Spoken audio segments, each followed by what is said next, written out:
Telangana cabinet నుంచి ఇద్దరు మంత్రులకు స్థానచలనం తప్పదా? ఈ ప్రశ్నకు అవుననే సమాధానం వస్తుంది. ఇప్పటికే భర్తీ చేయాల్సి ఉన్నవారు 6 స్థానాలకు అదనంగా మరో 2 మంత్రి పదవులు ఖాళీ కాబోతున్నట్టు తెలుస్తోంది. మంత్రులు కొండా సురేఖ, జూపల్లి కృష్ణారావులను మంత్రి పదవుల్లోంచి తప్పిస్తారనే ప్రచారం జరుగుతుంది. ఇప్పటికే ఖాళీగా ఉన్న 6 మంత్రి పదవులకు గాను పలువురు పేర్లు తెరపైకి వస్తున్నాయి.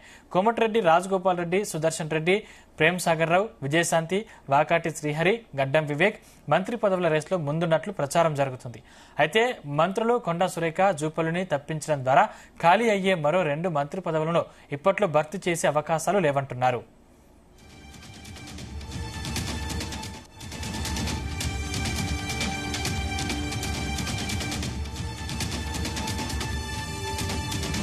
ఈ దానికి సంబంధించిన మరిన్ని పూర్తి డీటెయిల్స్ మా ప్రతినిధి సతీష్ అందిస్తారు. సతీష్.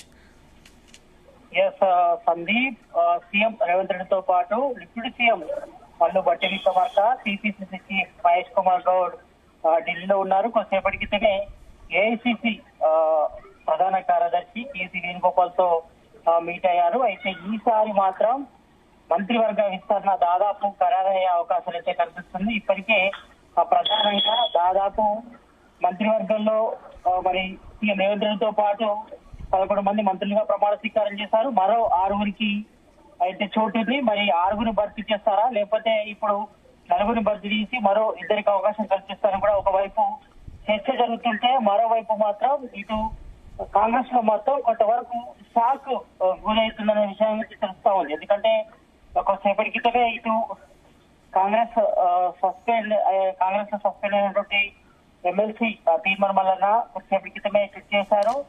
మరి ఇద్దరు మంత్రులు కూడా తప్పిస్తారంటూ కూడా ప్రచారం అయితే జోరుగా సాగుతుంది. మరి అందులో ప్రధానంగా మంత్రి కొండా సురేఖ పేరుతో పాటు మంత్రి జూపల్లి కృష్ణారావు పేరైతే ప్రధానంగా వినిపిస్తుందని చెప్పుకోవచ్చు. ఎందుకంటే మొదటి నుంచి కూడా ఇటు మంత్రి కొండా సురేఖ కూడా వివాదాలకు కూడా కొంతవరకు కేరా పడ్డట్టుగా నిలిచింది. ఎందుకంటే ఆమె పదవి బాధ్యత చేపట్టి నుంచి కూడా రోజుకో వివాదాస్పద వ్యాఖ్యలు చేయడం కానీ, లేకపోతే ఇతర కార్యక్రమాలు కూడా కొంతవరకు ఆమెపై ఆరోపణలు ఉన్నాయి. మరి వీళ్ళిద్దరిని కూడా మంత్రివర్గ నుంచి తప్పించి వేరే వారిని కూడా తీసుకుంటారని కూడా ప్రధానంగా చర్చ జరుగుతుంది. మరి ఇదే విషయంపై కూడా మరి కొద్దిసేపటి క్రితం ఎమ్మెల్సీ తీర్మానం వలన కూడా ట్విట్టర్ ఖాతాలను కూడా ట్వీట్ చేశారు. మరి ఈ విషయంపై కూడా ప్రధానంగా కాంగ్రెస్ లో కూడా కొంతవరకు మొదటి నుంచి కూడా చర్చ జరిగిందని చెప్పుకోవచ్చు. ఎందుకంటే ఇటు మంత్రి కొండా సురేఖ మరి మొదటి నుంచి కూడా వివాదాలకు కేంద్ర స్థాయిలో మరి ఆమె మొదటి నుంచి కూడా వ్యవహార శైలి కూడా కాస్త దురుసుగానే ఉండేది. మరి అయితే ఈ మధ్య కాలంలో ఆమె చేస్తున్న విమర్శలు కూడా ఆ రకంగా మారాయని చెప్పుకోవచ్చు. ఎందుకంటే ఇప్పటికీ ఇటు సినీ నటుడు నాగార్జున కుటుంబపై ఆమె చేస్తున్న వ్యాఖ్యలు కూడా తీవ్ర వివాదాలపై ఆ మధ్య కాలంలో మరి ప్రజల్లో కూడా ఆమె వ్యాఖ్యల పట్ల కూడా ఆగ్రహం కూడా వ్యక్తం అవుతుంది. మరోవైపు ఉమ్మడి వరంగల్ జిల్లా రాజకీయాల్లో కూడా కొండా సురేఖ అతి జోక్యం కారణంగా ఇతర ఎమ్మెల్యేలు కూడా ఇబ్బంది పడుతుందని కూడా వార్తలు కూడా వచ్చాయి ఈ మధ్యకాలంలో. అంటే ఆ మధ్యకాలంలో ఇటు నాగార్జున ఫ్యామిలీపై ఆమె వ్యాఖ్యలు చేయడం, అంటే కేటీఆర్ ని టార్గెట్ చేసి ఆమె ఇటు నాగార్జున ఫ్యామిలీ కానీ ఇటు నాగచైతన్య కానీ సంబంధించిన విషయంలో ఆమె వివాదాస్పద వ్యాఖ్యలు చేయడం కూడా తారస్థాయి చర్యలు చెప్పుకోవచ్చు. అదైతే మాత్రం ఇటు మరోవైపు ఆయుష్ తో పాటు మరోవైపు ఇటు తూర్పు వరంగల్లో కూడా ఇటు ఎమ్మెల్యే రేవూరి ప్రకాష్ రెడ్డి మధ్య ఉన్న విభేదాలు కూడా ఇబ్బంది కూడా కలిగిస్తాయి. మరి వీరిద్దరి కలహాల కారణంగా ఇటు వరంగల్ జిల్లా కాంగ్రెస్ లో కూడా వర్గపూర్ మొదలని చెప్పుకోవచ్చు. మరి ఒక ఫ్లెక్సీ ఏర్పాటు విషయంలో కూడా ఇటు కొండా సురేఖకు రేవూరి ప్రకాష్ రెడ్డికి మధ్య కూడా వర్గాల మధ్య కూడా తీవ్ర వివాదం కూడా జరిగింది. మరి పోలీస్ స్టేషన్ కు చేరింది. మరి మంత్రి హోదాలో సంధించవలసినటువంటి కొండా సురేఖ ఏకంగా స్టేషన్ లోనే పంచాయతీ పెట్టడంతో ఇది రాష్ట్ర వ్యాప్తంగా కూడా సంచలనంగా మారని చెప్పవచ్చు. మరి ఈ నేపథ్యంలో కూడా మరి ఇటు హైకమాండ్ కూడా కొంతవరకు ఆలోచించాల్సి వస్తుంది. మరి ఇటు పార్టీపరమైన చర్యలతో పాటు ఏ విషయంలో కూడా కొంతవరకు ఆ మధ్య కాలంలో చాలా వరకు కూడా సాధ్యమైనప్పటికీ మాత్రం మరి ప్రజల విషయంలో మాత్రం ఇటు రాష్ట్ర వ్యవహార ఇన్ఛార్జిగా మీనాక్షి నటరాజన్ వచ్చిన తర్వాత మరి కొంతవరకు చేర్పులు మార్పులు ఉంటాయని కూడా ఆమె సంకల్పించడం జరిగింది. మరి ఈ విషయంపై కూడా తెలంగాణ కాంగ్రెస్ లీడర్లతో కూడా సీఎం రేవంత్ రెడ్డి కూడా ఇటు ఇతర మంత్రులతో పాటు మరి కాంగ్రెస్ సంబంధించిన క్యాడర్తో కూడా చర్చలు జరుపుకోవాలి. ఇక మరోవైపు ఇటు మరి ఆమె తప్పిస్తారని కూడా జోరుగా ప్రచారం సాగుతుంది. ఇక మరోవైపు మంత్రి జూపల్లి కృష్ణారావు విషయంలో మాత్రం పలు ఆరోపణలు కూడా వస్తున్నాయి. మరి తెలంగాణ కాంగ్రెస్ గవర్నమెంట్ ఏర్పడే ముందు, అంటే ఎన్నికల ముందే ఇటు మంత్రి పొంగులేటి శ్రీనివాసరెడ్డితో పాటు జూపల్లి కృష్ణారావు కూడా ఇద్దరు కలిసి డివిజనల్ ఎమ్మెల్యే హోదాలో కూడా జూపల్లికి మంత్రి పదవి కూడా దక్కింది. అయితే ఆయన ఆశించిన మేర పనిచేయలేదని కూడా కాంగ్రెస్ లో కూడా కొంతవరకు టాక్ వినిపిస్తుంది. మరి జూపల్లి పనితీరుపై కూడా సీఎం రేవంత్ రెడ్డి కూడా అసంతృప్తి ఉన్నట్టుగా తెలుస్తోంది. మరి ఉమ్మడి మహబూబ్నగర్ జిల్లాలోని ఎమ్మెల్యేలతో కూడా జూపల్లి సమన్వయం చేసుకోలేకపోతున్నారని మరి వైఖరి పట్ల కూడా జిల్లా నాయకులు కూడా తీవ్ర అసంతృప్తి ఉన్నట్టుగా తెలుస్తోంది. మరి జూపల్లి సతీష్ అంటే రాజగోపాల్ రెడ్డి, సుదర్శన్ రెడ్డి, ప్రేమ్ సాగర్ రావు, విజయశాంతి, వాకిడి శ్రీహరి, గడ్డం వివేక్ వీరి పేర్లైతే ముఖ్యంగా వినిపిస్తున్నాయి. మరి కొండ సురేఖ జూపల్లికి ఉద్వాసన పలికితే వీరి స్థానంలో ఎవరికి ఇచ్చే ఛాన్స్ ఉంటుంది? తప్పకుండా, ఎందుకంటే ఇప్పుడు కొత్తగా వచ్చిన వారికి అవకాశం ఇస్తారా లేదంపై కూడా ప్రధానంగా చర్చ జరుగుతుంది. అయితే మొదటి నుంచి కూడా తెలంగాణ కాంగ్రెస్ లో ప్రధానంగా కొంతమంది పేర్లు వినిపిస్తున్నాయి. మరి మీరు చెప్పినట్టు కూడా ఇటు ఆదిలాబాద్ జిల్లా నుంచి సుదర్శన్ రెడ్డి పేరు బలంగా వినిపిస్తుంది. మరి ఆయన మొదటి నుంచి కూడా అనఫిషియల్ గా ప్రోటోకాల్ కూడా పాటిస్తున్న కూడా కొంతవరకు ఆ మధ్య కాలంలో కూడా చర్చ జరిగింది. మరి ఎప్పుడు సీఎం రేవంత్ రెడ్డి ఎప్పుడు ఢిల్లీ వెళ్ళినా కూడా ఈయన పేరు ప్రధానంగా వినిపించింది మంత్రివర్గ కోటాలో.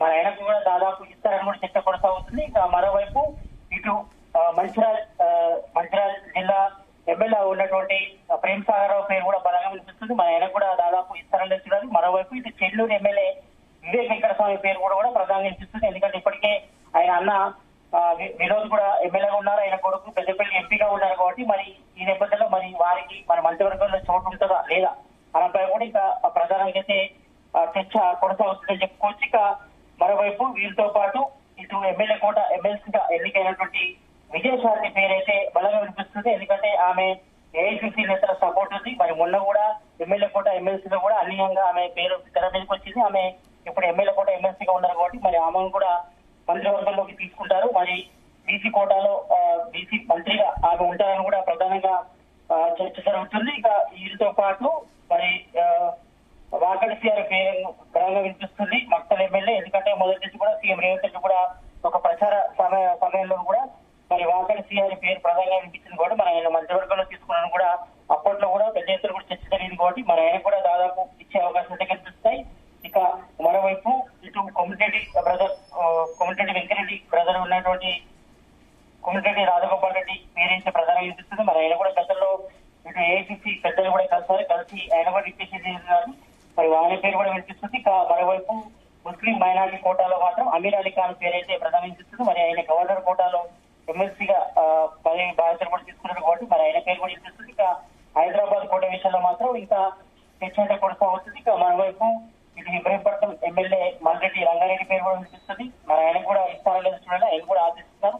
ఈ రకంగా చూస్తే మాత్రం ఈ యొక్క 6 గంటల కోసం దాదాపు 10 నుంచి 12 మంది ఎమ్మెల్యేలంతా కూడా మరి మంత్రివర్గంలో ఈసారి తమకు చోటు దక్కుతుందని అంటున్నారు. మరి మీరన్నట్టు కూడా మరి ఇప్పుడు ప్రజెంట్ అయితే మాత్రం 6 ఫుల్ఫిల్ చేయాలా లేకపోతే 4 మాత్రమే ఫుల్ఫిల్ చేసి తర్వాత 6 మంత్స్ తర్వాత కానీ మనీ తర్వాత కానీ మరి మిగతా వారికి అవకాశం ఇవ్వాలనే కూడా ఇటు కాంగ్రెస్ హైకమాండ్ నేతలకు మాత్రం సీఎం రేవంత్ రెడ్డితో పాటు ఇటు deputy CM Mallu Bhatti Vikramarka, TPCC chief Mahesh Kumar Goud నిర్ణయించినట్టు వస్తుంది కాబట్టి మరి ఏదేమైనా మాత్రం ఇది ఏఐసిసి చీఫ్ మల్లికార్జున ఖర్గేతో పాటు ఇటు రాహుల్ గాంధీ, సోనియా గాంధీ, అదేవిధంగా ఇటు టీపీసీసీ చీఫ్ మహేష్ కుమార్ గౌడ్ కానీ ఇటు ఏఐసిసి ప్రధాన కార్యదర్శి కేసీ వేణుగోపాల్ నిర్ణయించుకున్నారు. మరి ఇక్కడ మాత్రం మీనాక్షి నటరాజన్ మార్పు అయితే కనబడుతున్నట్టు తెలుస్తుంది. ఎందుకంటే ఆమె రాష్ట్ర వ్యవహారాల బాధ్యతలు చెప్పినప్పటి నుంచి కూడా కొంతవరకు కాంగ్రెస్ లో మాత్రం చేంజెస్ అయితే జరుగుతున్నాయి. మరి ఈ నేపథ్యంలో మరి ఆమె సూచించిన వారికి ఇస్తారా మరి హైకమాండ్ ఛాయిస్ ఏదన్నా కూడా మరి ఈ రోజు నాయుడికి కానీ రేపు కానీ ఈ యొక్క మంత్రివర్గ విస్తరణపై కూడా క్లారిటీ ఇచ్చే అవకాశం కనిపిస్తుంది. ఇక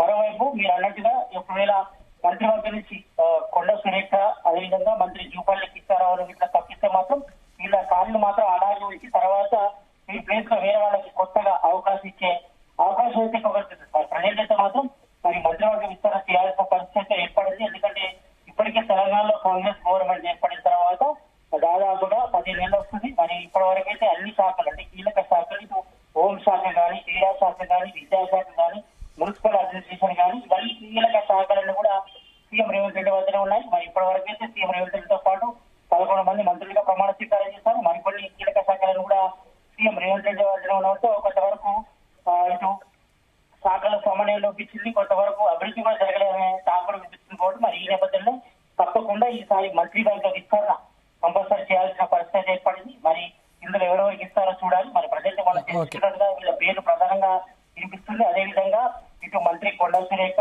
ఇటు మంత్రి జూపల్లికి ఇస్తారని కూడా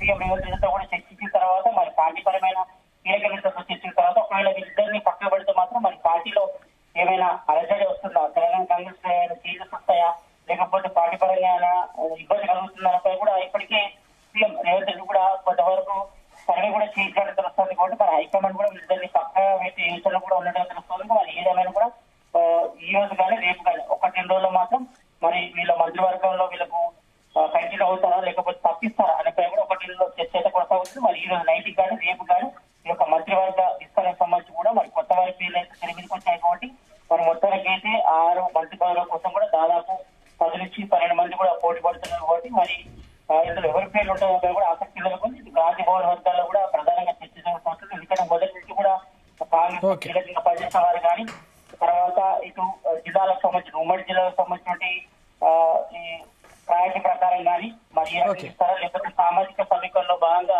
ఎవరికి ఇస్తారపై కూడా ప్రధానంగా చర్చ జరుగుతుంది. కూడా మరి ఏదైనా జరగవచ్చు. కాంగ్రెస్ లో తెలంగాణ కాంగ్రెస్ ఎలాంటి చేంజెస్ వచ్చినట్టు కూడా కొంతవరకు ఆసక్తి నెలకొంది.